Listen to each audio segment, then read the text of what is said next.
Bumi beserta alamnya adalah tempat manusia menggantungkan seluruh hidupnya. Lautan yang membentang luas, aneka ragam biota laut, hamparan padang rumput hingga sungai jernih yang mengalir adalah sumber daya yang menjadi penopang dan patut dijaga keberlanjutannya. Namun meningkatnya populasi manusia justru menimbulkan ancaman besar bagi seluruh sumber daya beserta lingkungannya. Bukan tanpa sebab, manusia adalah penghasil sampah yang telah menjadi problematika dan mengancam kehidupan di bumi.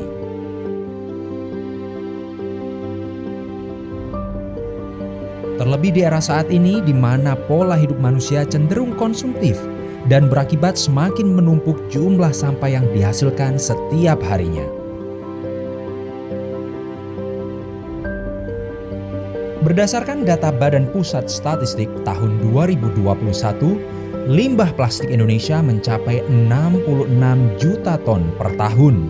Sementara itu, berdasarkan perhitungan sementara dari Tim Koordinasi Sekretariat Nasional Penanganan Sampah Laut, total sampah yang masuk ke laut pada tahun 2020 diperkirakan mencapai 521.540 ton, di mana sekitar 12.785 ton berasal dari aktivitas di laut.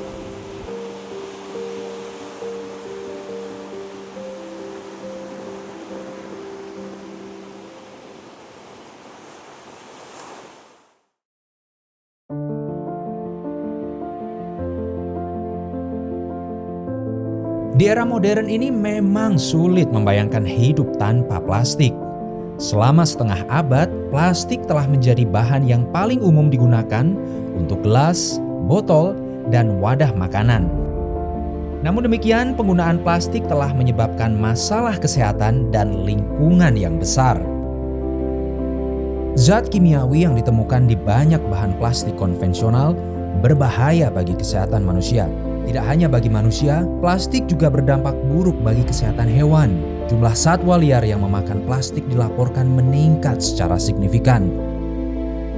Penelitian menunjukkan bahwa sampah plastik telah ditemukan di usus pada lebih dari 90% burung laut dunia, serta di perut pada lebih dari setengah jumlah penyu dunia dan biota laut lainnya.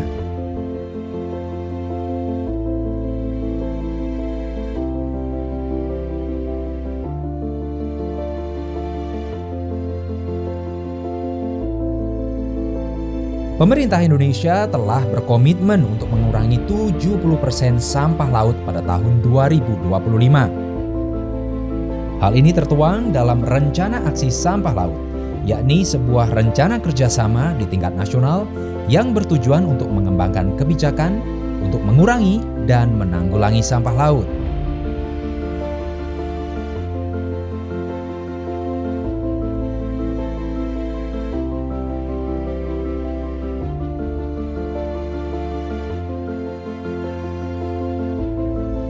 Kami juga berkomitmen untuk mengurangi 70% sampah plastik laut pada tahun 2025. Berbagai upaya terus dijalankan, mulai dari rencana aksi penanganan sampah plastik laut. Rencana aksi tersebut diharapkan dapat menyelesaikan masalah sampah plastik di laut dengan 5 langkah kunci yang berfokus pada peningkatan pengelolaan sampah, mengurangi atau mengganti penggunaan plastik untuk mencegah konsumsi 1 juta ton per tahun, mendesain ulang produk dan kemasan plastik untuk digunakan kembali dan didaur ulang, menggandakan tingkat pengumpulan sampah plastik, dan memperluas fasilitas pembuangan sampah.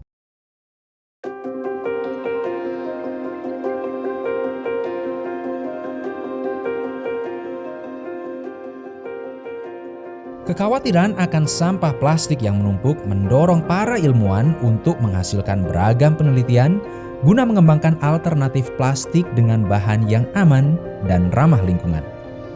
Balai Besar Riset Pengolahan Produk dan Bioteknologi Kelautan dan Perikanan di bawah supervisi Pusat Riset Kelautan, Badan Riset dan Sumber Daya Manusia Kelautan dan Perikanan mengambil peran dalam inisiatif ini sebagai bagian dari komitmen untuk mengurangi sampah plastik.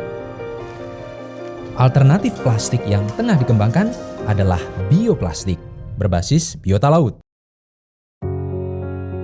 Ya, nama saya Dina Francisca, peneliti pengolahan produk perikanan dari Balai Besar Riset Pengolahan Produk dan Bioteknologi Kelautan dan Perikanan. Yang melatar belakangi penelitian ini adalah karena Indonesia itu adalah penghasil sampah terbesar di nomor 2 di dunia. Jadi dari sampah plastik itu karena dia tidak bisa terdegradasi karena dia adalah polimer ya, polimer sintetis berasal dari minyak bumi, dan dia akan menjadi mikroplastik yang akan berbahaya tentunya kepada biota yang ada di laut. Nah, kami dari Balai Besar Riset Pengolahan Produk dan Bioteknologi Kelautan Perikanan mencoba untuk membuat sebuah polimer packaging yang berasal dari polimer alami, yaitu dari karbohidrat, yaitu dari agar. Nah, agar sendiri ini terbuat dari rumput laut Gracilaria. Kita tahu bahwa rumput Gracilaria ini produksinya sangat besar di Indonesia dan sudah dibudidayakan.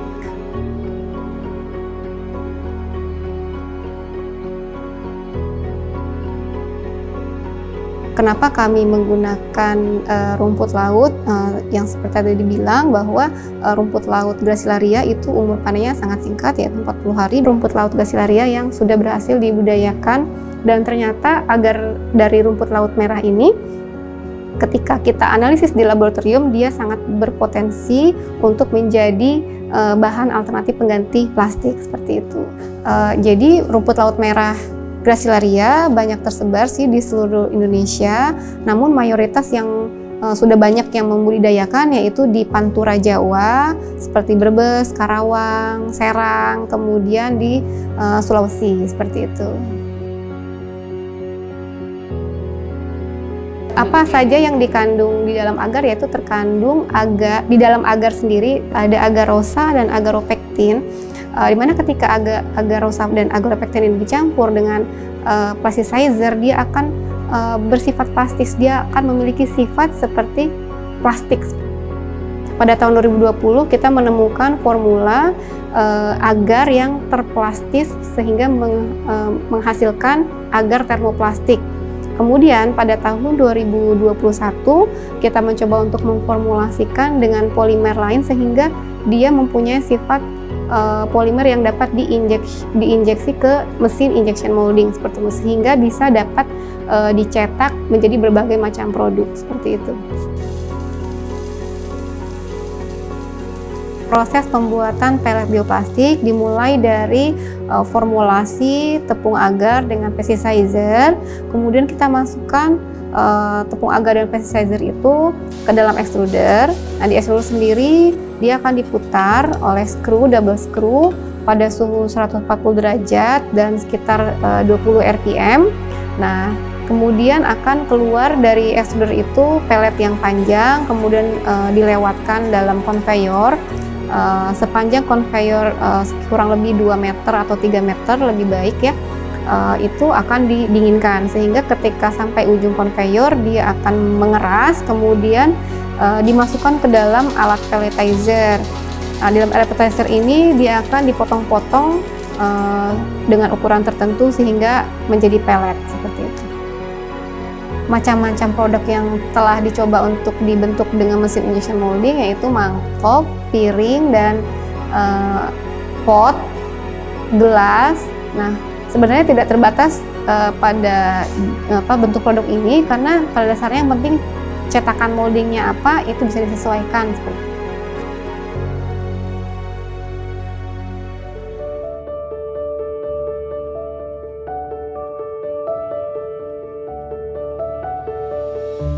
Riset ini adalah tim ya, kami bekerja sama dengan Loka Penelitian Teknologi Bersih. Di sana ada berbagai macam peralatan untuk analisis, kemudian untuk pencetakan seperti mangkok dan piring. Tetapi karena itu hanya riset, jadi kita juga mencoba untuk bekerja sama dengan UKM pembuatan plastik yang menggunakan mesin injection molding. Kemudian di sana kita mencoba untuk menguji pelet kita apakah bisa dibuat menjadi mangkok atau berbagai macam bentuk lainnya, dan ternyata bisa seperti itu. Sudah ada 3 perusahaan yang mencoba untuk melakukan scale up penelitian ini ke perusahaannya mereka seperti itu. Kita bekerja sama dengan Loka Riset Mekanisasi Pengolahan Hasil Perikanan, yaitu dari alatnya. Jadi mereka mendesain alat untuk membuat bioplastik yang spesifikasinya tuh untuk bioplastik. Jadi mulai dari skrunya, kemudian dari konveyornya seperti itu. Tidak hanya Balai Besar Riset Pengolahan Produk dan Bioteknologi Kelautan dan Perikanan yang mengembangkan riset bioplastik. BRSDM melalui Loka Riset Mekanisasi Pengolahan Hasil Perikanan turut mengembangkan riset bioplastik berbahan dasar karaginan.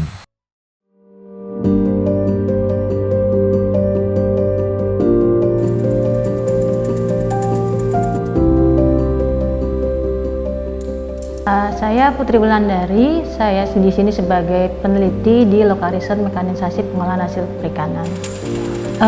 Kalau dari Loka Riset ini sendiri, karena memang kami tupoksinya untuk menciptakan rancang bangun alat, membuat alat, jadi kami memang setelah melihat permasalahan yang ada di masyarakat terkait plastik konvensional seperti itu, kami kemudian menciptakan serangkaian alat tadi, di mana ini untuk di Indonesia masih belum ada, jadi tingkat kebaruannya sangat tinggi. Kami mencoba untuk menciptakan serangkaian alat pembuat kemasan bioplastik dari rumput laut itu tadi, sehingga bisa digunakan untuk mensubstitusi plastik komersial yang ada di pasaran.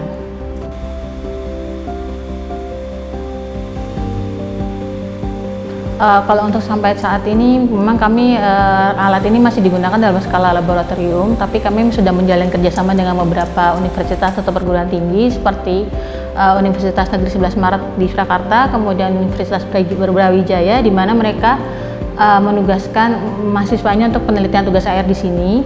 Itu sudah termanfaatkan di beberapa universitas. Kemudian kedepannya kami harapkan juga nanti misalkan ini bisa diproduksi secara massal atau digunakan untuk skala industri, jadi nanti untuk ketermanfaatkan rumput lautnya nilai tambahnya menjadi lebih tinggi, dan kemudian bisa juga untuk menjadi solusi dari plastik konvensional yang ada di pasaran.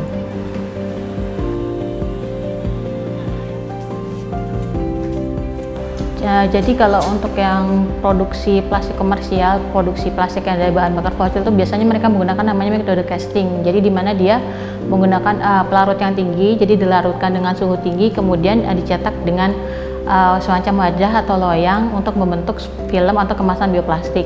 Nah, untuk kelemahannya metode yang konvensional itu dia tidak dapat diproduksi secara batch atau kontinu, jadi dia memakan waktu lama dan tidak dapat diproduksi secara massal. Oleh karena itu di Loka kami mengembangkan alat untuk membuat bioplastik dengan cara ekstrusi, di mana metode ini bisa digunakan secara batch atau kontinu, jadi untuk kedepannya bisa diproduksi secara massal.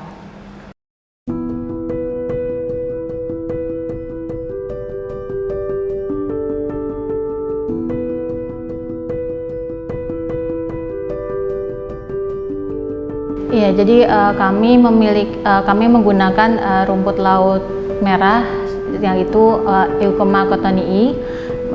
Euchoma cottonii ini salah satu rumput laut yang paling banyak digunakan di Indonesia juga. Tetapi untuk produksi bioplastik ini kami menggunakan tepung karagenannya. Jadi isi rumput laut ini sudah diolah menjadi karagenan.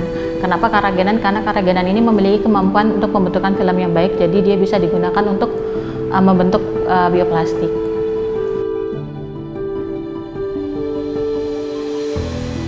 Jadi yang pertama kita ada mixer. Mixer itu bentuknya seperti mixer seperti biasanya untuk mencampur bahan. Jadi dia gunanya untuk mencampur bahan, ada pemutarnya di dalam. Jadi kita bisa mengatur kecepatannya untuk mencampur bahan agar menjadi homogen. Kemudian yang kedua ada extruder. Extruder ini menggunakan single screw extruder, di mana bahannya di situ kita proses di dalamnya dengan suhu, kemudian dengan kecepatan tertentu sehingga si bahan tadi itu bisa tercampur secara merata juga, dilelehkan, kemudian didorong keluar melalui satu lubang atau dice. Nah itu dengan ukuran tertentu, kemudian menjadi extruded. Nah extrudednya itu kita bawa dengan conveyor. Nah conveyornya ini namanya conveyor fan cooling. Menggunakan pendingin udara, jadi ada 8 kipas di situ kita dinginkan saat dia lewat, jadi saat lewat itu sudah dingin dan sudah kering. Kemudian ban berjalannya itu seperti ada jala-jalanya, jadi dia angin itu bisa menembus aliran udara itu bisa menembus si ekstrudatnya itu. Kemudian kita bawa yang keempat itu ada namanya pelletizer. Pelletizer itu fungsinya untuk memotong ekstrudat itu menjadi berukuran 2-3 mm. Itu sudah menjadi biji bioplastik atau produk antaranya. Kemudian yang terakhir dari situ kita bawa ke hot press molding machine namanya. Hot press molding machine itu gunanya untuk mengempa dan mencetak si pelet bioplastik itu tadi menjadi kemasan yang kita inginkan. Salah satunya itu bentuk mangkuk seperti ini dan bentuk piring.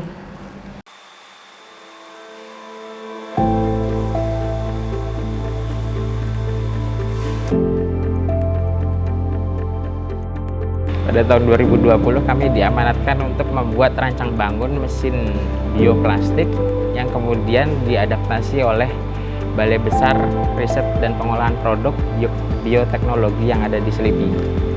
Di bioplastik saat ini kami memiliki 5 alat yang memiliki fungsi yang berbeda-beda. Dari Loka kami hanya merancangkan proses dari pencampuran sampai menjadi biji bioplastik. Proses pembuatannya memerlukan waktu 3-4 bulan ya setiap mesinnya. Proses pembuatan bioplastik ini dimulai dari proses pencampuran atau disebut mixing, masuk melalui mesin mixer dengan suhu lebih kurang 40 derajat Celcius. Di situ ada alat yang namanya agitator untuk memutar dari bahan yang dimasukkan.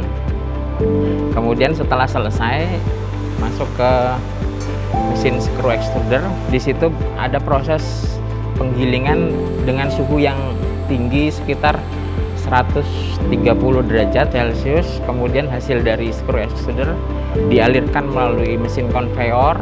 Dari conveyor dimasukkan ke mesin pemotong atau disebut juga mesin pelletizer.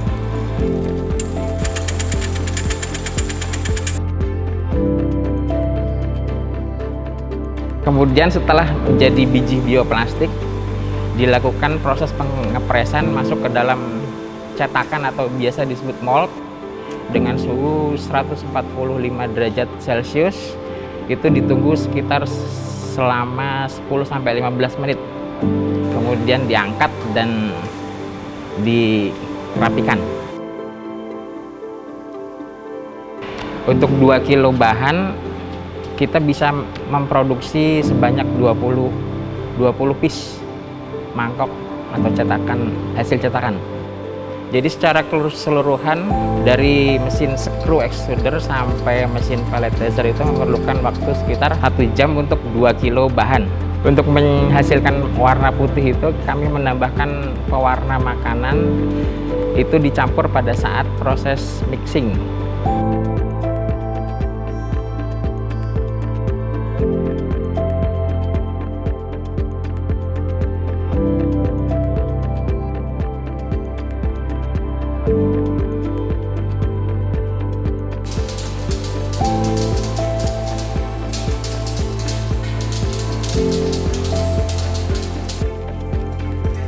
Riset ini akan terus berlanjut, khususnya produknya akan semakin lebih bagus karena produk yang kami hasilkan ini masih sedikit ada warnanya belum begitu menarik.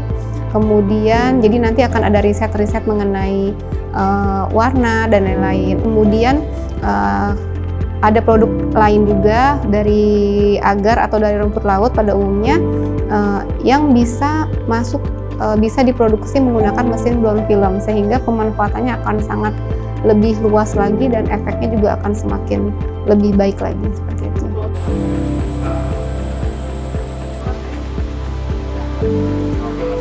Sudah ada 3 perusahaan yang mencoba untuk melakukan scale up penelitian ini ke perusahaannya mereka. Jadi 3 perusahaan itu terdiri dari 1 perusahaan bioplastik, kemudian pembudidaya, dan yang ketiga adalah perusahaan produksi keragenan. Tantangannya sendiri yang pertama adalah tentu kita harus tahu ya karakteristik bahan, karena tidak semua bahan itu memiliki sifat termoplastik. Jadi konsentrasi berapa plasticizer, berapa polimer yang ditambahkan itu juga sangat menentukan. Kemudian yang kedua peralatan juga harus spesifik untuk bioplastik, karena kalau misalkan pembuatan plastik sintetis di bagian konveyor dia menggunakan air karena kan plastik tidak larut dengan air, sedangkan kita mencoba untuk menggunakan kipas. Jadi ada beberapa desain yang kita modifikasi karena kan pasti berbeda speknya dengan spek pembuatan plastik.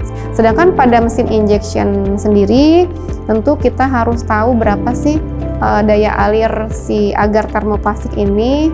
Jadi karena kan mesin injection molding itu tidak ada speknya untuk bioplastik. Jadi kita pasti ada tantangannya tersendiri ketika menggunakan bioplastik di mesin injection molding seperti itu.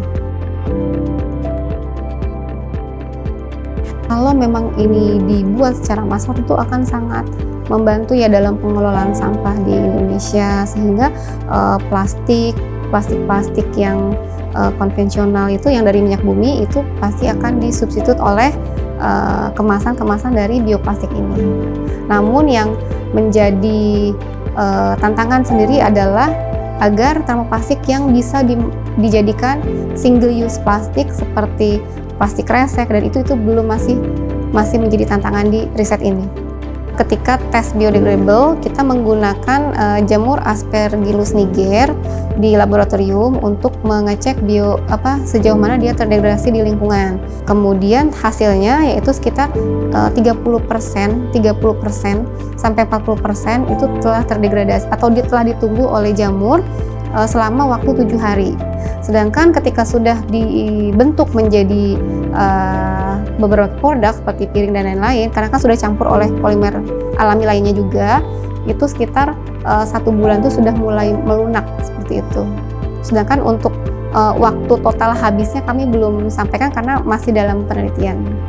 Riset ini turut mendukung program prioritas Kementerian Kelautan dan Perikanan 2021 sampai 2024 yang digaungkan oleh Menteri Sakti Wahyu Trenggono, khususnya dalam hal pemanfaatan rumput laut, yaitu yang telah dibudidayakan, yaitu rumput laut Gracilaria.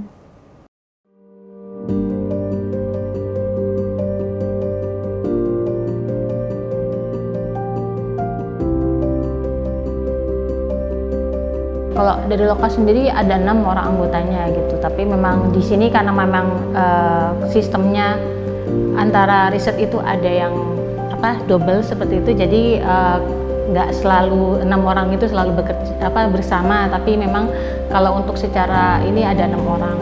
Kendalanya sebenarnya sangat banyak sih, karena kan memang belum ada yang membuat bioplastik dari rumput laut, apalagi dengan metode eksklusi. Jadi memang yang menjadi kendala bagi kami adalah pertama menentukan formulasinya. Kami mencoba untuk membuat formulasi yang bisa untuk diekstrusi itu memang susah sekali, karena memang biasanya yang sudah ada literaturnya adalah tanaman pangan seperti pati-patian, singkong, umbi, itu yang mudah gitu. Tapi setelah kita terapkan formula itu ke rumput laut ternyata tidak bisa, karena si rumput laut itu sendiri punya karakteristik yang berbeda, lebih berserat dan sebagainya. Jadi memang untuk formulasi kami perlukan waktu yang agak lama. Saat kami coba di lab bisa, tapi ternyata saat kami masukkan ke alat itu suka ngejam. Jadi memang perlu waktu itu kami membutuhkan beberapa bulan sampai menemukan formula yang cocok. Juga kita melakukan studi literatur dan sebagainya.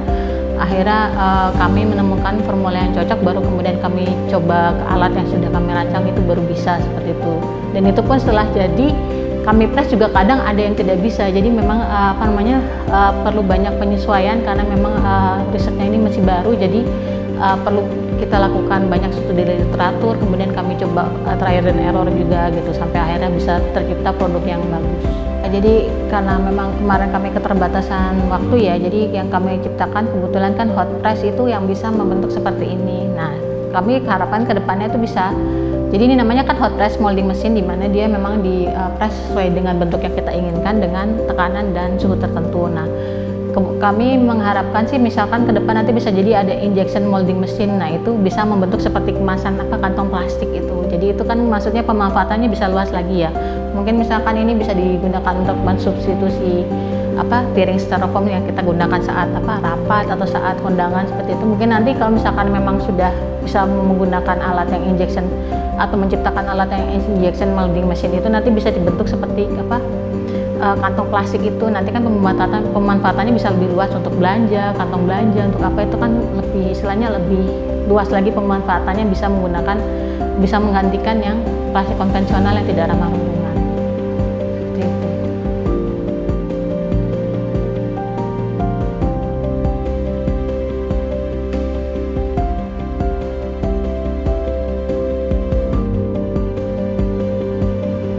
Kalau untuk dari riset bioplastik ini mungkin mendukung program prioritas KKP-nya dalam hal bisa mendukung untuk produksi budidaya rumput lautnya, karena kan memang ini dari walaupun yang kami gunakan tepung karagenan memang, tapi kan dari awalnya bahan bakunya dari rumput laut itu sendiri. Mungkin sebelumnya belum ada yang memanfaatkan rumput laut ini untuk menjadi bioplastik, tapi dengan adanya riset ini, apalagi misalkan memang nanti di scale up kemudian menjadi skala massal, akan mendorong untuk budidaya si rumput lautnya itu sendiri jadi lebih tinggi.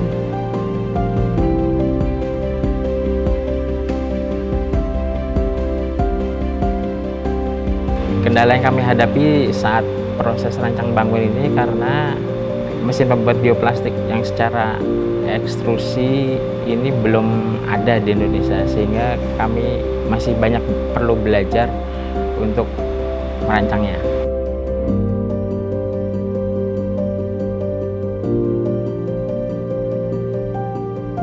Kendala ketika skru extruder yang digunakan itu mampet atau banyak kotoran sehingga keluarnya tidak lancar.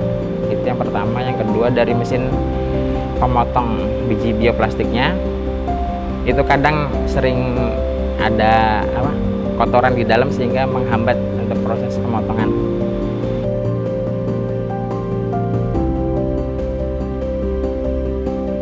Harapan kami ke depan mungkin mesin yang kami produksi dan rancang ini bisa dipakai di sektor komersial dan diproduksi secara massal. Yang kedua, dari segi mesinnya untuk pengembangan ke depan bisa dilakukan dengan proses injection molding secara otomatis. Saat ini dengan metode konvensional masyarakat masih belum bisa memproduksi secara massal karena dengan metode casting itu memerlukan waktu yang cukup lama.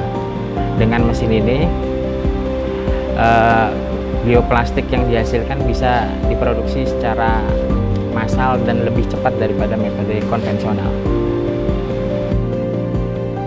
Upaya menjaga kelestarian bumi dari ancaman sampah plastik menjadi tanggung jawab seluruh umat manusia. Satu kontribusi kecil saja yang kita lakukan secara berkelanjutan dapat memberikan dampak yang begitu berarti bagi bumi. Karena di seluruh jagat alam semesta, bumi adalah satu-satunya tempat kita bernaung. The only place we can call home. Jaga bumi, maka bumi akan menjaga masa depan kita.